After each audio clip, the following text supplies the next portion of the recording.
à tous, je suis Dr Souleymane Hassan Harouna.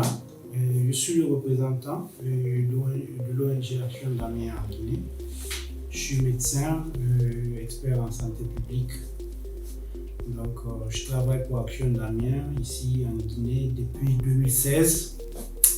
Mais pour l'organisation, je travaille depuis 2009 et j'ai commencé mes débuts au Niger en tant que médecin chargé de la prise en charge de la tuberculose résistante. Comme je le disais, je suis venu du Niger où le projet était un projet très excellent avec de très bons résultats. Donc, le fait que je sois venu ici en Guinée et dans un contexte où la prise en charge de la tuberculose quand même connaissait beaucoup de difficultés, il y a des faiblesses énormes. Au Niger, on traitait les malades atteints de tuberculose multirésistante avec des taux de succès de 89 jusqu'à 89% quand j'étais venu en Guinée. Ces taux-là étaient autour de 60-65%. Mon défi vraiment, c'était de relever le taux de succès thérapeutique, surtout des malades. Déjà, on traite pas mal, on a beaucoup de succès avec ces malades et on les traite à plus de 75%, ils sont guéris. Et il faut dire qu'au niveau mondial, le taux est en dessous de 60%, le taux de succès thérapeutique. Donc nous sommes sur la bonne voie.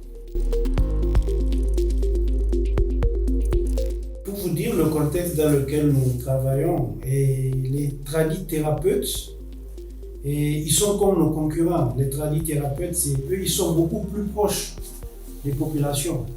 Mais nous avons mené par exemple des activités de terrain qui nous ont amenés à descendre dans des endroits beaucoup plus et qui n'étaient pas ciblés par exemple par d'autres partenaires. On est allé dans des endroits reculés pour nous approcher des pêcheurs artisanaux et ils ont beaucoup apprécié cela parce que vous savez, dans nos contextes, les médecins sont vus comme des gens, des bureaucrates et tout. Donc, ils ont beaucoup apprécié cela et ça nous a permis de faire des campagnes de sensibilisation. Pour moi, c'est le bien-être des malades.